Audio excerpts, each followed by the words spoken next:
The initial desire in this area was to have a lake for recreation and real estate. They had seen the lakes, Table Rock and Bull Shoals, and seen the effect on the economy, and they wanted to benefit the same way. However, it was not feasible unless there was something other than flood control and electric power generation to pay for the cost. And the Corps of Engineers said water supply would work. And the four cities got together and formed a group, and that became Beaver Water District. And actually, there was not a desire for water supply because everybody seemed to be in pretty good shape except Springdale. They were the ones that had the shortest supply at the time. So the lake was approved, construction was started, and just as we moved into that period of time, we had a drought. And everybody had to reassess the situation. I was city engineer in Fayetteville at the same time, so I was looking at it from the outside. And the district was formed because the Corps only wanted to deal with one entity. They did not want to deal with four cities. And this was the first time that I'm aware of that the four cities did something in cooperation to the benefit of the whole area. And as the lake construction progressed, Springdale decided to build a water plant because they needed water now. They were short. And they built a 10 million gallon a day water plant, started construction of it. Also, while the lake was filling, the four cities and Springdale agreed to build the intake structure in the dry, which was the cheapest way to build it, rather than try to build it after the lake filled. The drought continued to get worse. In fact, Rogers was so short that they laid a temporary pipeline using World War II invasion piping to the filling lake to pump water into Lake Atlanta to meet their demands. And Springdale, during this period of time, oh gosh, they built a 10 million gallon a day plant, got it up and running and started taking water. Also, as the other cities and the drought continued, the district, in conjunction with Springdale, did a 25 million gallon a day expansion. That was the base of the operation. That point in time is when the district took over the operation of Beaver Water District. And this was all pre-planned. This was not an unusual thing. The Springdale was going to build what they wanted when they needed it, take the water. When after about 4 years, the district took it over in 1970, probably 70, and started to run it. The thing that many people don't realize how primitive our operation was at that time. We were finishing, when I came in 71, the city of Springdale had allowed their plant personnel that were running their plant to become employees of Beaver Water District and run the plant. And the Beaver Water District was using a part-time university professor to oversee the operation. And that was not really satisfactory. So that's how I ended up getting an offer for the job. And was fortunate enough to be selected. When I arrived, we had a old 10 million gallon a day plant, a finishing construction 25 million gallon a day plant, which was being finished up as I got here. The staff consisted of 5 operators, 1 custodian, and a part-time comptroller, Albert Jones, and me when I got here.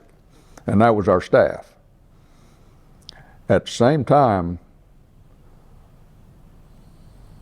that I got here, Rogers and Bentonville went together to build their pipeline, and that was beginning to start that. We finished the 25 million gallon a day plant, finished the punch list and everything on it, got it up and running.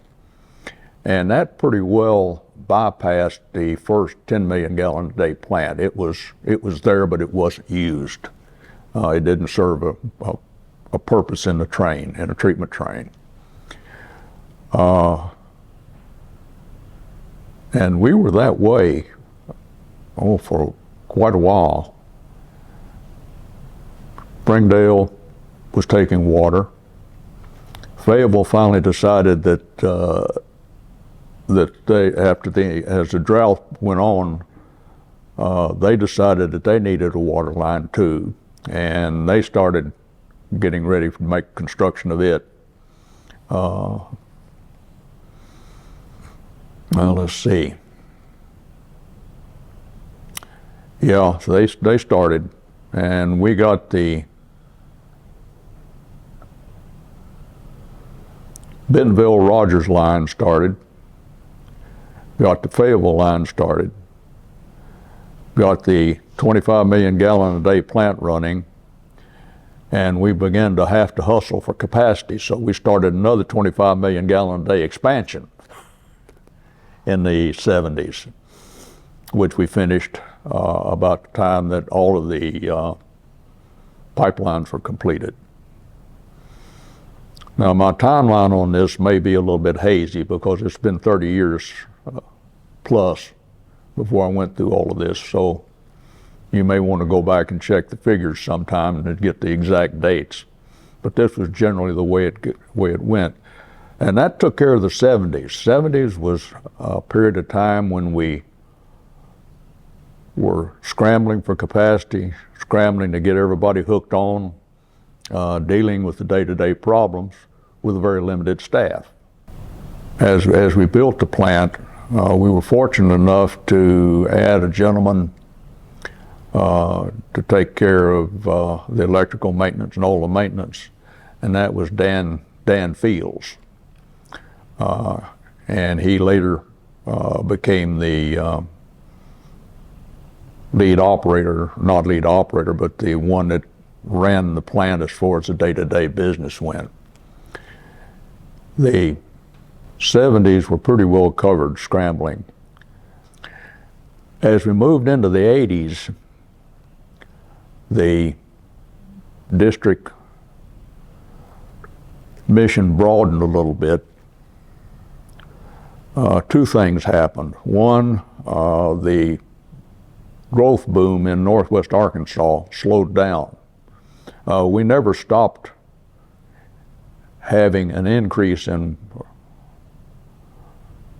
well, we did stop having an increase, but we never had a decrease in water supply demand when the building boom and everything slowed down in the 80s. We had it flat, but we didn't drop in consumption. So we spent our time in the 80s dealing with problems with Oklahoma and ensuring that Fayetteville built what they needed in their wastewater treatment plant, split the flow. The thing that started it was Oklahoma passed a state law that affected Arkansas. They said that no one could put any wastewater into the Illinois watershed, even if you were there. That you just couldn't discharge into the Illinois. And we were going to discharge half of Fayetteville's wastewater into the Illinois. Springdale was already discharging into the Illinois, and several other places. So we took them to court. The cities didn't appear to be interested in it, and we were able to, through our foresight of our board, to take this thing to Supreme Court. We went up through all of the steps. We took the State Environmental Protection Agency, we brought along kicking and screaming. And we went to the Supreme Court, had EPA there, State of Oklahoma, State of Arkansas, the State Arkansas EPA, and Beaver Water District. And we basically won the case. Oklahoma was not allowed to keep us from discharging into the Illinois. But there was a caveat in it. They had the ability to set the limits at the state line of what the water quality should be in the Illinois River. And that was subject to, according to the court and my interpretation, to common sense negotiation with EPA in Dallas. At that point in time, the district had finished its needs as far as protecting its water supply, and we turned it over to the cities. The cities did not follow up on the negotiation with the EPA, and Oklahoma set some very stringent standards on the Illinois. In retrospect, that may have been helpful, it may have been harmful, I don't know. And that took care of the 80s. The growth started again, and we began to need more capacity. So we started the Croxton plant after we had finished the Joe Steel plant, and it was another 50 million gallons or 40 million gallons at that time. And we proceeded to do that, and that brings us up to the 90s, where we were building capacity and meeting the needs. Still needed capacity, and we're preparing for additional capacity after we completed the Croxton plant. At the time I retired in 2001. Well, the board started out with Hal Douglas was on the board, Artie Croxton, Joe Steele. We had 3 from Benton County and 3 from Washington County. 2 things that set the district apart. One of them is the staff. We have we have had through the years a very outstanding and dedicated staff that made sure that the citizens always received pure, safe drinking water, and it was not interrupted. And that's a chore. And the people did it, the ones that worked out here, the men and the women of Beaver Water District are the ones that made this thing successful. The board had a philosophy which, and I'll phrase it, this is my phrase, I call it enlightened vested interest. Example of that, Springdale needed water, and they needed water bad in the beginning, but they had enough enlightened interest in the area to allow a pathway for that small plant to be expanded to what we see today. And that was one of the things that the board had, that they always looked at the whole area. There was no inner city rivalry. It was strictly, what do we need in Washington and Benton counties? And that was enjoyable to work with. They were a very conservative board. One thing I regret, the current intake structure site abutted a piece of property that was owned by a group of university professors that had a camp down there, and they enjoyed the river and the lake. And they decided to sell it. And they offered me a price, and I thought it was a reasonable price. And I talked to the board real hard on it, told them what the deal was, and some of the board members couldn't figure out what in the world we were going to do with that much property. I think it was about 25, 30 acres, maybe a little more than that. And besides, we didn't need that much for an intake structure, but the whole thing was a fairly large piece of property. They said, no, we don't need that. They don't pay that much. So they told me, said, well, we'll let you get an appraisal and tell us what it's worth. Well, I started getting an appraisal, but a physician in Springdale and Fayetteville, Hershey Gardner, bought the property, and he bought it, I think, for about $100,000.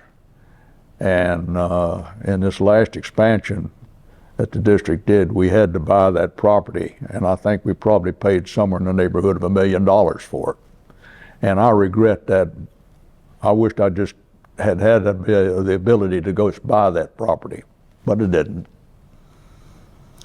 The board was also very conservative.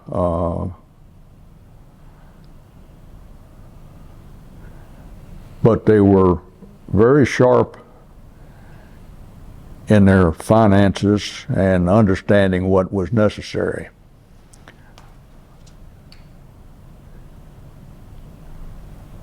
When we lost Joe Steele, Walter Turnbow took his place. That created a good working board. Walter did a good job. The interesting thing was we were beginning in the late 80s, early 90s, we began to get some auxiliary power, which helped us out. And the board was always willing to improve the quality of what we were doing out here with the facilities. And as we moved into the 90s, we finished, as I said, we finished the Croxton plant. The board is fairly stable. It began to change a little bit after I retired, but prior to that time, the board was fairly stable. Nobody had much interest in us. The thing that I look at what we have here today, and I think back of how we started, and we were quite primitive when we started. Daddy was very quiet, very efficient. Looking back, I don't know how I was fortunate enough to hire her. But back then, we all wore lots of hats. We didn't have much staff. And that was one of the things that the board seemed to need at that time, was a very lean, efficient operation. No fat, no faulty raw, just pump the water. And Taddy came in, and she took over after the part-time comptroller, Albert Jones, had to quit because of health reasons. And she did the books, did all of the things that needed to be done. We were over in the old Joe Steele plant, in the office part of it, and we were all crammed up together. I could sit in my office and hear everything that was going on in the operations section, plus what was going on in the front office where Taddy was, which was originally a hallway. So it was a pretty tight group. You always knew what was going on. It made it easier to manage from a standpoint of keeping up with what's going on. And the maintenance part of it was down in the basement. But Taddy did an outstanding job, and I was amazed at her abilities. I didn't see them at first because she hadn't shown them to me. But as we grew and the things that we needed, she began to pick up the pieces that we needed and keep me out of a lot of trouble. One of the things that we did that is in the second growth phase of the district. We're currently talking about the first growth phase or the initial growth phase of the district. We kept a very low profile.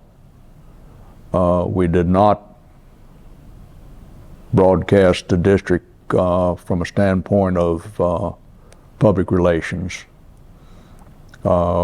Basically, we stuck to the tenet of our primary mission, and that was supply drinking water. And municipal and industrial water supply was our primary mission. And our secondary mission was to maintain water quality in the watershed. And we worked on that in fits and starts. One of them that I remember was that we got involved in was they wanted to put a landfill just south of Elkins on the middle fork of the White River on a hillside that would slough into the river if it ever gave way. And we had a long, noisy fight over that. We managed to keep that from happening.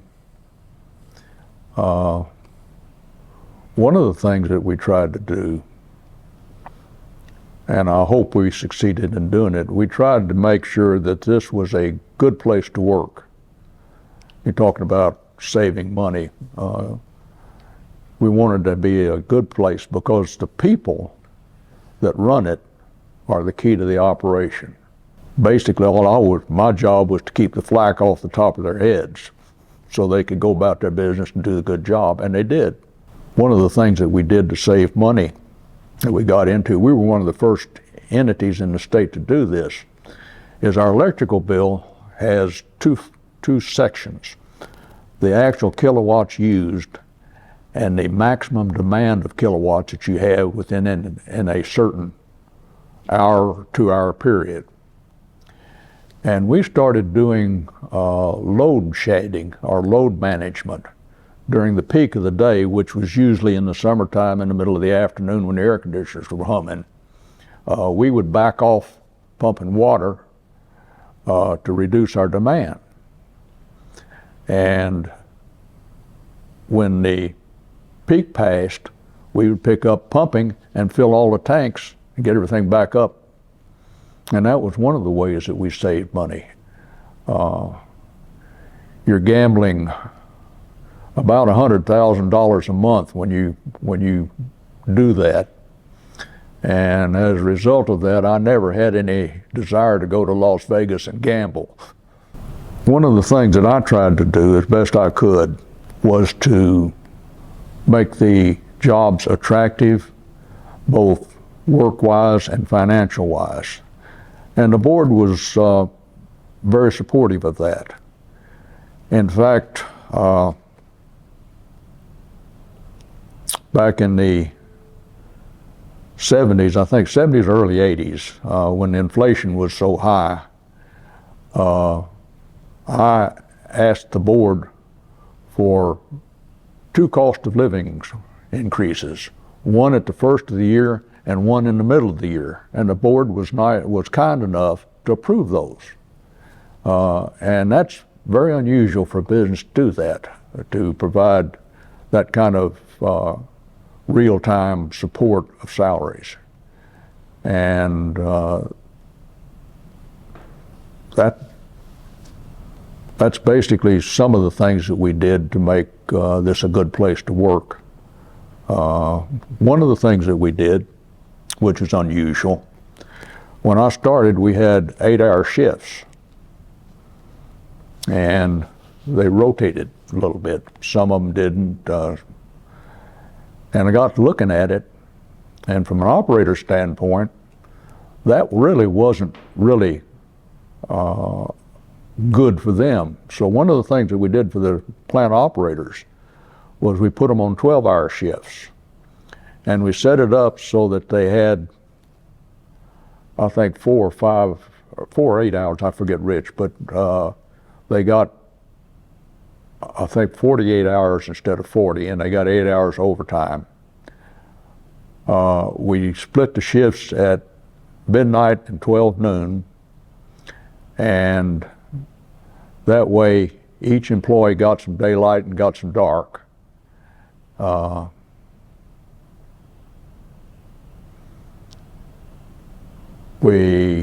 What else did we do on that? We had it so that one of them had Saturday and one of them had Sunday. So everybody got a little bit of everything.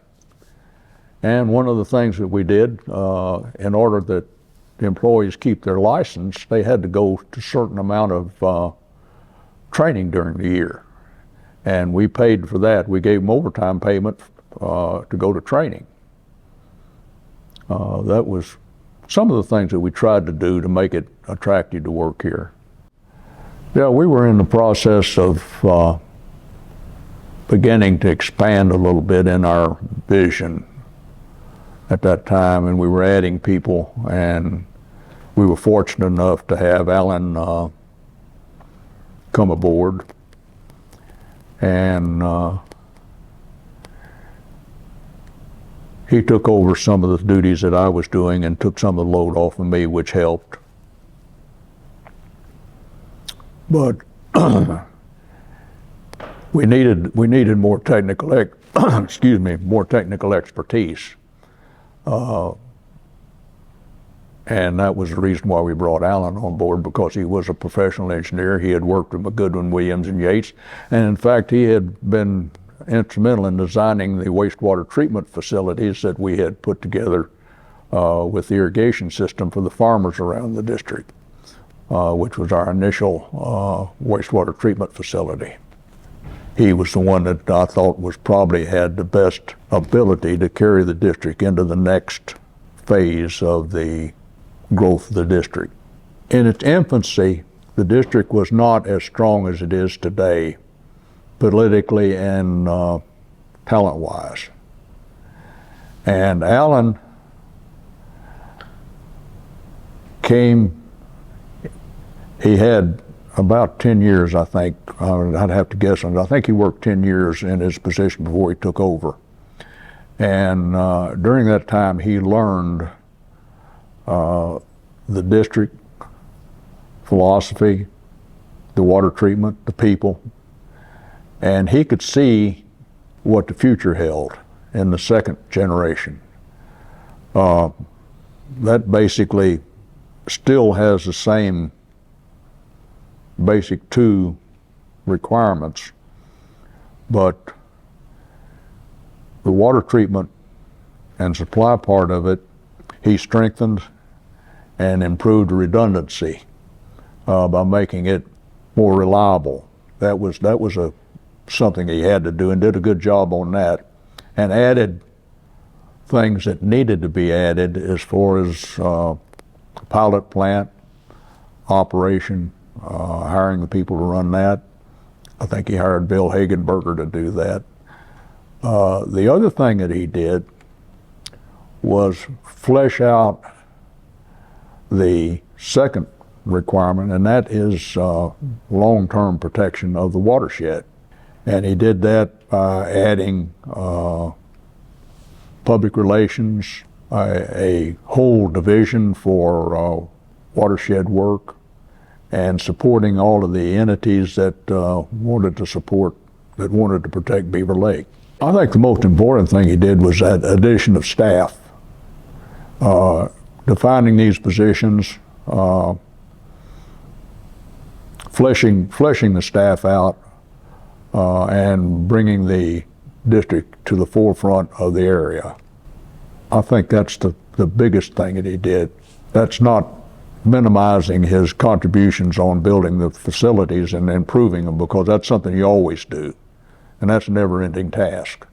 Things wear out, you need new ones, you need extra capacity, But I think that the biggest thing that he has done is look to the future and laid a pathway from a construction point of what we may need to do in the future, and got plans and things ready for that. But I think the biggest thing he's done is the outreach program with the staff and the lake protection. I would put this operation up against anyone's. Two things. Our people, the people that operate and maintain this district, are outstanding, and they are the key to whatever happens. The second thing is that, as far as I know, for 30 years and beyond through Allen's watch, this district has never been out of compliance on regulations, nor have we ever been unable to supply water. And that is one heck of a record. This is the only water supply that we have in this area capable of meeting the needs. And it supplies not only Benton and Washington counties, it goes all the way over to Harrison and beyond, and to the west all the way to Oklahoma and beyond. So it is vital to the survival of this area. You take the water out and you don't have anything. If you have raw water that's of good quality, it is easier to treat and maintain. We have the technology and science to make drinking water out of hog urine, but you can't afford to wash your socks in it. So everything that you do to protect your source and maintain its quality is reflected in the requirements of treatment at the plant. And the requirements of treatment in plant increase or decrease the cost. If you have to treat it more, then it costs more to the consumer. And the other thing that people don't realize, that this is not a batch process. This is a continuous operation process, and there's a window, if you pardon my hands, but there's a window that we operate in. And as the regulations come out and as the raw water decreases in quality, that window closes, which allows you less time to make changes and operate, and make it more likely that you'll be out of specifications and in violation of the regulations. So by having good quality water, it makes it easier to keep that window open so that you have time and space to operate in. The best thing about Beaver Water District has been the staff and the people that have worked here, both the men and the women, and their dedication. Without that dedication, this operation would not be as successful as it is. And that's the key to it, is the people. The second key to it is the quality of the board that has the ability to look beyond the narrow areas of their own needs and look to the area's total needs. We have two extremes on the board when John was on. You had John, who enjoys the publicity and the ability to make things that stand out to the public. And then you have Walter Turnbull, whose philosophy is, it's a factory. Don't waste money on a lot of things that aren't necessary, that are just pretty.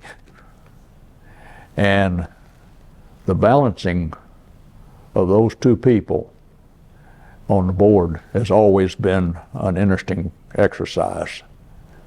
John's concept, which was necessary as we moved into the second phase of the growth of Beaver Water District, of building something that was apparent to the general public from an eye standpoint, from a looking standpoint, that they could look at. They can look at the settling basin and it doesn't do much for them. But they can look at a green building and relate to that. And that was where John blossomed under Allen. They worked together very nicely. But all of the board members have been important in the growth of the district. Mr. Steele was at least talkative of all the board members that I remember. We were doing a financial bond issue for one of the expansions, early 70s. And he had looked it over. And he sent me a small yellow piece of paper, handwritten note on it. It said, "The numbers look good. Jim Wommeldorf did us a good job. Do it." And I still have that note in my scrapbook at home.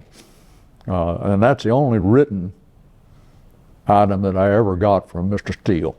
I think it laid a path down for group action that benefited the whole area. And it seemed to give, I want to say hope, but it seemed to give credence to the idea that we could work together and not cut each other's throat just because we play football and Friday night we got a problem. I think it's probably the initial birth of Northwest Arkansas as an entity. And that may be pushing it a little bit, but basically this, from a water supply standpoint, this has always been one long, skinny city, all the way from south of Fayetteville to north of Bentonville and Bella Vista. And I think that concept has carried over somewhat to the area. Now, the cities still compete for things. Don't get me wrong, it's all no competition, but they see things that help the area and that help them, then they go for it. One thing I will lay out is when we had a major emergency at the plant. I think this was probably sometime in the 80s, maybe early 90s, I don't remember. But we had an electrical fire in the control building in the steel plant in the second expansion area. And Dan Fields and I were walking across the grounds when it happened, and we saw the operator, a maintenance man, come running out of the building. And we knew what had happened, that it was an electrical fire. And Dan Fields looked at me and he says, "It'll take 24 hours, or it'll take 48 hours to fix it." And I looked at Dan and I said, "We don't have 48 hours. We got to come up with something." And due to his knowledge in the electrical field of the plant and everything, we laid cables from the substation up to the main administration building and jury-rigged a power supply in so that we could run half the plant. And we got that done in less than 24 hours. The cities worked with us in not wasting water and asking, and we asked the industries to back off production, which they did. We worked very closely with the engineering firm of McGoodwin, Williams, and Yates. And we got the problem isolated. It was a control box that had short-circuited out.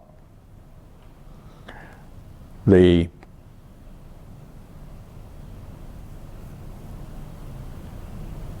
particular parts were, I think, out of Cincinnati, Ohio. And Don Tyson loaned us his airplane to fly up there and get a new control box, whole box, big box. It's about the size of a coffin. And we were working with McGoodwin, Williams, Yates at that time, and Brian Gartside flew up there with them. And they crammed that thing, that control box and that wire electrical system box, into the cabin of the plane. The only thing that happened was, I think they skint the bar that was in the plane. But that was the cooperation that we had, and within a week, we had the plant back up to normal and back in, and that was showing, it shows how the area can work together. In fact, the Kerm radio station, Steve Womack, who's now our representative, came out and volunteered to do the PR with the press while we did all the work in the background to keep them out of our hair. So it was a group effort, but that was one of the most critical periods that I can ever remember with the district, because we had basically half plant capacity. And if it hadn't been for the quality of the people that we had out here and their knowledge and their efforts, I don't know what would have happened.